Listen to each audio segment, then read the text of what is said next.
전투기 대전. 많은 시청 바랍니다. History Channel.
대한민국의 일요일이 바뀝니다.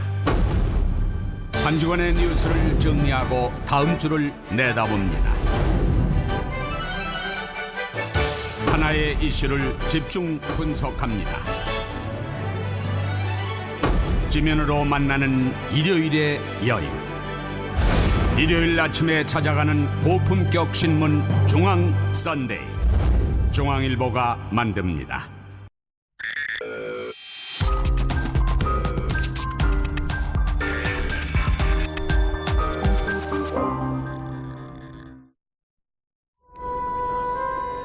정형화된 살인범은 존재하지 않는다. 어떤 이는 살인을 치밀하게 계획하는 반면 어떤 이는 살인을 충동적으로 저지른다. 이들의 신분이나 직업도 가지각색이다. 살인은 심지어 익명을 구해야 할 막중한 책임을 지고 있는 사람들에 의해서도 저지러진다. 바로 의사다.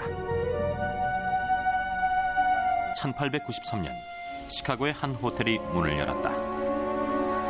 그러자 젊은 미혼 여성들이 싼 숙박비와 구직에 대한 기대감으로 이 호텔에 몰려들었다. 하지만 얼마 뒤 사람들은 호텔 지하실에서 악취가 난다며 불평했다. 호텔 주인은 의학 교육도 받은 부유한 사업가 H.H. 홈스였다. 그는 호텔에 투숙한 미혼의 젊은 여성 손님들을 살해한 뒤 소각로에서 불태웠다. 경찰이 호텔을 수색한 결과 지하실에서 사람의 유해 조각들과 가스실로 사용된 듯한 나무 트렁크가 발견됐다. 달아난 홈스는 얼마 못 가 붙잡힌 뒤 27명을 살해한 혐의로 교수형에 처해졌다. 세기의 살인마 이번 편에서는 3명의 잔혹한 의사들을 소개한다. 먼저 스코틀랜드에서 자신의 아내와 보모를 살해한 의사를 소개하고, 두 번째 역시 아내와 2명의 아이를 살해한 의사를 소개하며, 마지막으로 2차 대전 당시 프랑스에서 63명을 살해한 희대의 살인마 의사를 소개한다. 1935년 9월 스코틀랜드의 모팟 지역을 걷고 있던 한 여성이 산등성이 근처에서 절단된 사람팔이 버려져 있는 것을 발견했다. 이후 한 달여간 이 일대에서는 부패의 형체를 거의 알아볼 수 없는 시신 조각 60여 개 이상이 발견됐다. 시신 조각들은 모두 신문이나 침대 시트 아니면 유아복에 쌓여 있었다. 런던 경시청은 즉시 지역 경찰과 공조 수사에 들어갔다.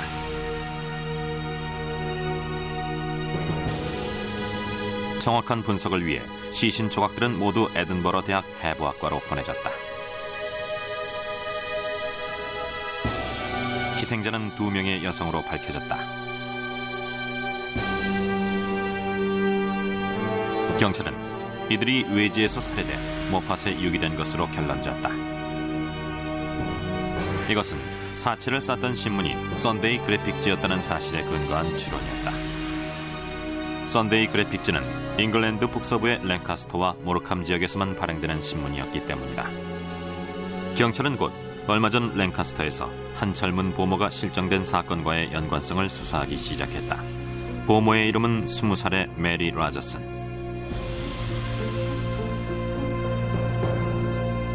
그녀는 지역 의사인 법 럭스턴 밑에서 일했었다.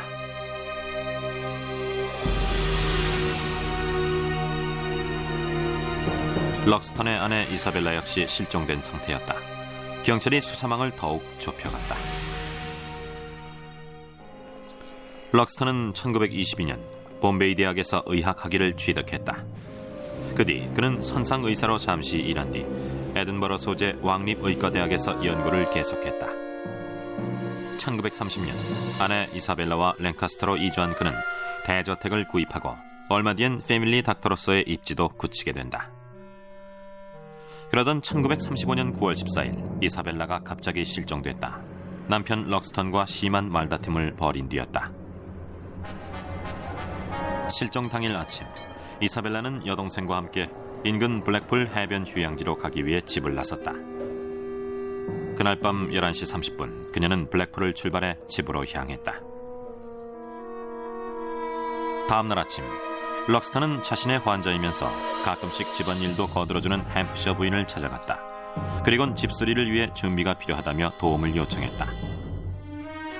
럭스턴은 이때 햄프셔 부인에게 아내가 아직 블랙풀에서 돌아오지 않았으며 보모 라저스는 휴가 중이라고 말했다. 그는 또 카페트 2군데에 심한 얼룩이 져 뒷마당에 널어놓았다고 말했다.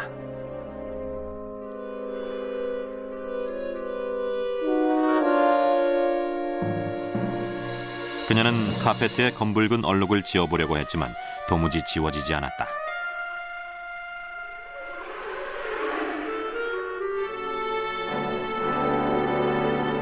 (9월 19일) 럭스턴이 자신의 차를 자택 뒷골목에 주차시키고 수상해 보이는 꾸러미들을 몇 차례 계단을 통해 옮기는 것이 주민들에게 목격됐다.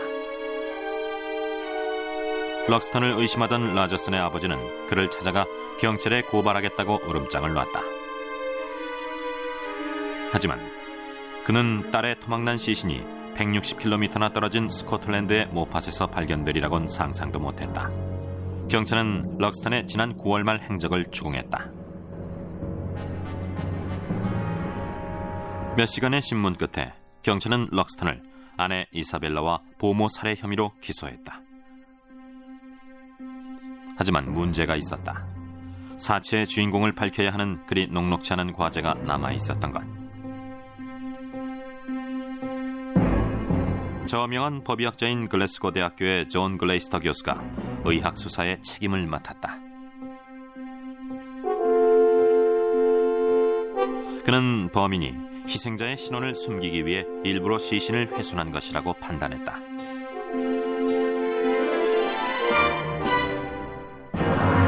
하지만 그가 그녀의 두개골과 이사벨라의 사진을 겹치자 거의 일치하는 결과가 나왔다. 라저슨의 신원은 지문으로 확인할 수 있었다.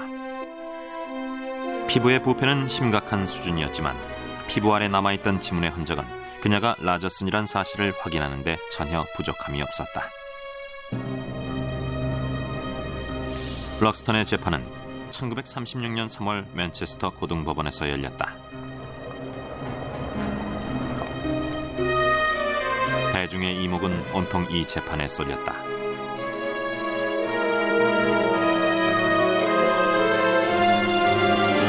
럭스턴은 매우 소유욕이 강했으며 그가 아내의 외도를 확신했다는 사실이 재판 과정에서 드러났다.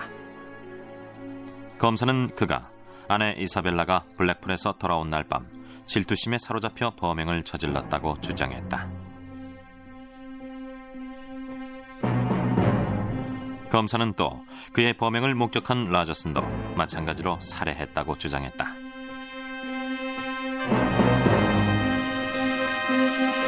하지만 럭스턴의 범행을 결정적으로 입증한 사람은 바로 글레이스터 교수였다.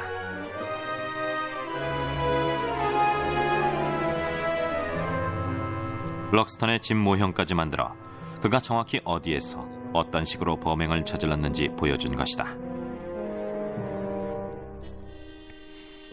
럭스턴은 시신들을 욕실로 옮긴 뒤 잘게 토막냈다.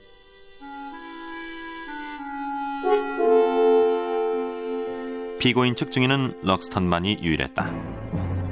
그의 감정적이고 산만하며 앞뒤가 안 맞는 증언은 배심원들에게 전혀 어필하지 못했다. 그는 서툴게 자신의 무죄만을 주장했다. 전원 남성으로 구성된 배심원들은 럭스턴의 유죄를 인정해 그에게 사형을 평결했다. 평결 후 이뤄진 럭스턴의 상고 요청도 기각됐다. 맨체스터의 스트레인지 웨이스 교도소에서 몇 주를 보낸 럭스턴은 마침내 1936년 5월 교수형에 처해졌다.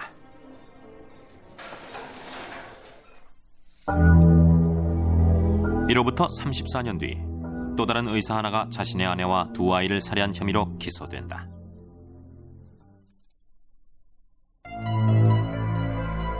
(1970년 2월) 미 육군 특전사 소속 군의관 제프리 맥도널드가 노스캐롤라이나에 위치한 포트 브레그 군병원으로 급히 후송됐다. 그가 병원에서 자상과 두부 타박상을 치료받고 있던 시간, 그의 집에 출동한 군수사관들은 긴박하게 움직이고 있었다. 그의 아내 콜레트와 두 아이가 이미 칼에 찔리고 폭행당해 숨져 있었던 것이다. 맥도널드는 불량배들이 집에 난입해 저지른 짓이라고 진술했다. 집 뒷뜰에서는 칼과 얼음 깨는 송곳, 나무 본봉 등이 발견됐다. 이들 흉기에서는 지문이 발견되지 않았으며 맥도널드는 이 물건들을 처음 보는 것이라고 진술했다. 장례식에 참석한 조문객들은 하나같이 이 젊은 미남 장교에게 닥친 비극을 안타까워했다. 하지만 얼마 뒤 군수사관들이 그의 진술의 신빙성에 의혹의 눈길을 보내기 시작했다. 결국 그는 체포됐다.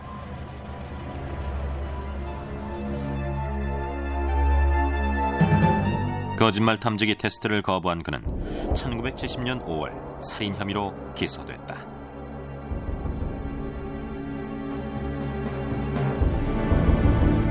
군 당국은 재판 대신 사건에 대한 내부 심리를 열었다.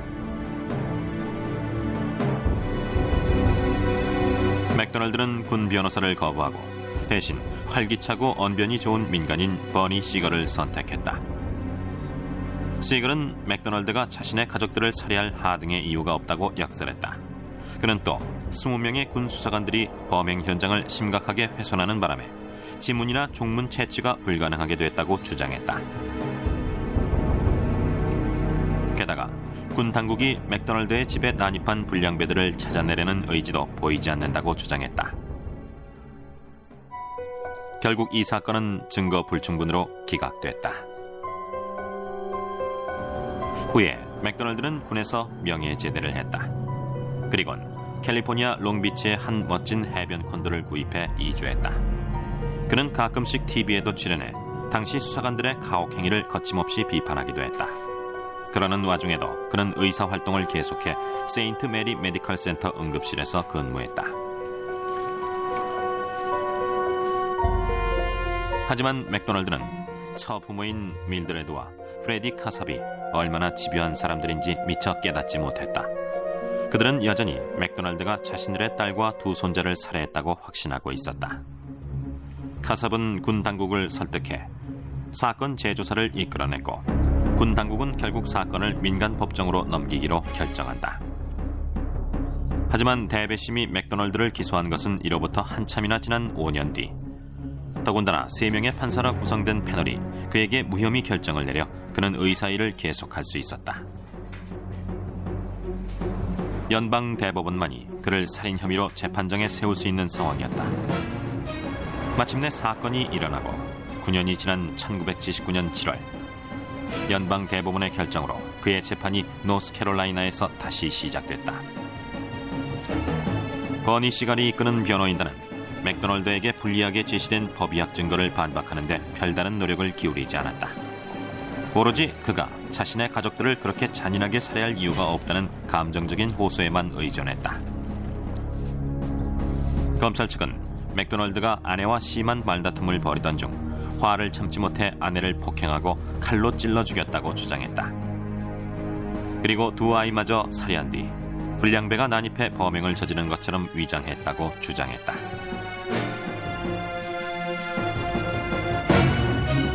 배심원들이 사건 현장을 찾았다. 현장은 사건이 일어났던 9년 전 모습 그대로 보존돼 있었다.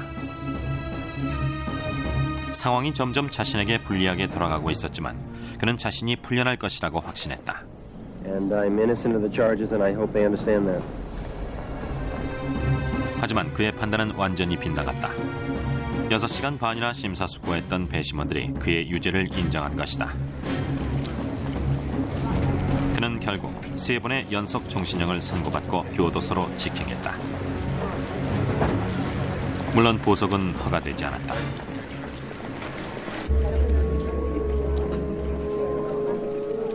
불굴의 정신과 집요함으로 맥도널드를 법의 심판대에 세운 프레디 카삽이 기자들 앞에서 소감을 밝혔다. I'm glad that the bail was revoked because I think it's only just that since he has managed to keep this case out of court since the indictment in 1975, that it is only just that now that he has been convicted that he be incarcerated. 버니 시갈의 말이다. With all my heart, with all the sincerity that I feel, I tell every one of you that Jeffrey MacDonald did not kill his family. 하지만 1980년 7월 제4형사 순회재판소는 맥도널드가 신속한 재판을 받을 수 있는 헌법상의 신성한 권리를 침해당했다고 판결했다. 그는 이 판결 후 곧바로 풀려난다. I'm innocent of the charges and have always been innocent. He was tried and a jury found him guilty. 맥도널드의 자유로운 생활은 오래가지 못했다. 1982년 3월 연방 대법원이 그의 하급심 판결을 뒤집으면서 다시 수감되는 신세가 된 것이다.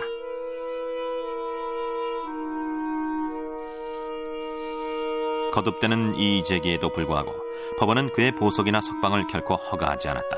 하지만 그는 수감 생활을 하면서 끈질기게 자신의 무죄를 주장했다.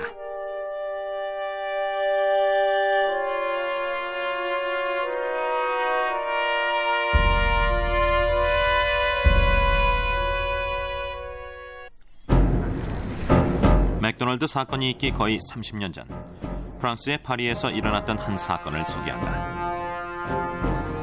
사건의 주인공인 의사에게 독일군의 파리 입성은 돈을 벌 수 있는 아주 좋은 기회였다.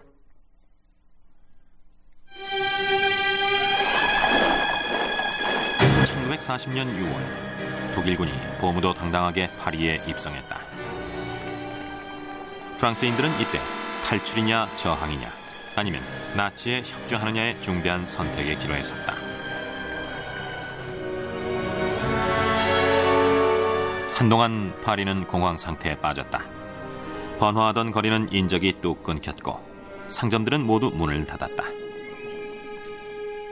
하지만 의사인 마르셀 페티오에게 독일군의 파리 점령은 추악한 돈벌이에 더할 나위 없이 좋은 기회였다. 당시 유대인들이 강제 수용소로 끌려가고 있는 동안 페티오는 돈을 벌기 위해 추악한 음모를 꾸미고 있었다.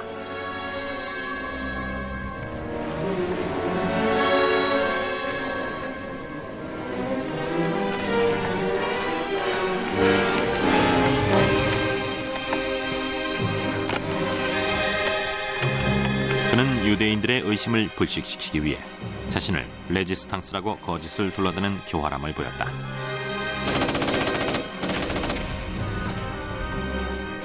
그리고는 그들을 프랑스에서 탈출시켜주겠노라고 약속했다. 그러자 사람들은 룰레스호 21번가에 있는 그의 사무실로 몰려들었다.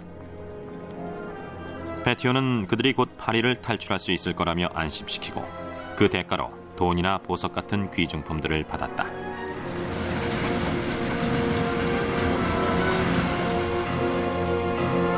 페티오는 탈출을 원하는 사람들은 모두 예방접종을 받아야 한다고 말했다. 접종을 받은 뒤 곧 탈출시켜주겠노라는 말도 잊지 않았다.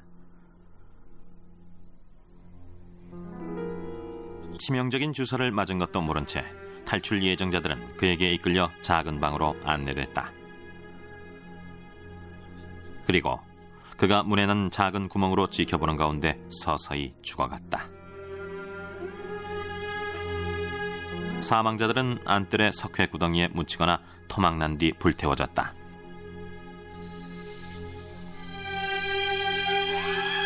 이웃들은 그의 사무실에서 악취가 난다며 당국에 신고했다.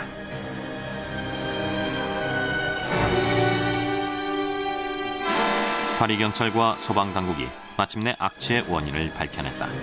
하지만 페티오가 나치 협력자들을 처단한 것이라고 둘러대자 더 이상의 조사는 이루어지지 않았다.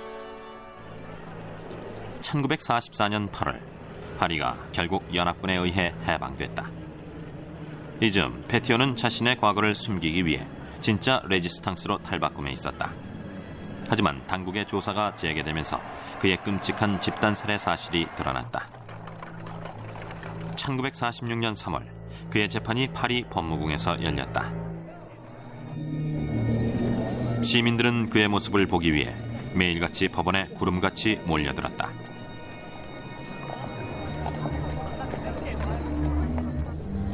증언대에선 페티오는 63명을 죽인 사실을 굳이 부인하지 않았다.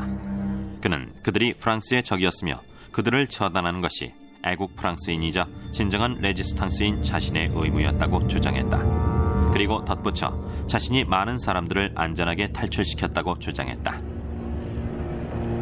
재판 도중 페티오는 경찰의 삼엄한 경비하에 자신의 범행 현장을 다시 찾기도 했다. 군중들이 벌떼처럼 몰려들었다. 양측 변호사들은 그의 사무실이 일종의 토살장이었다는 사실을 직접 확인할 수 있었다. 현장에서는 수많은 희생자의 유골과 범행 도구가 발견됐다.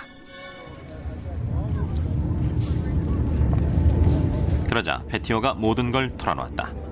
치명적인 약물 주사를 맞은 사람들이 밀폐된 방에서 어떻게 죽어갔으며 죽은 그들을 자신이 어떻게 처리했는지 모두 자백한 것이다.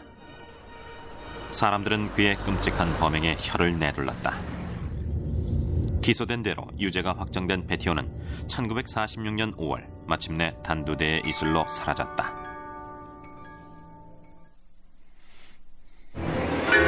H.H. 홈스는 돈벌이를 위해 살인을 저질렀다. 아내의 외도를 확신한 먹 럭스턴이 동원한 방법은 극단적인 살인이었다. 그리곤 자신의 범행을 목격한 보모도 살해했다.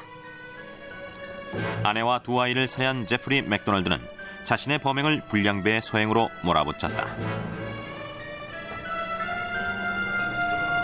그리고 63명에게 독극물을 주사한 마르셀 페티오는 그들이 죽어가는 모습을 태연하게 지켜봤다.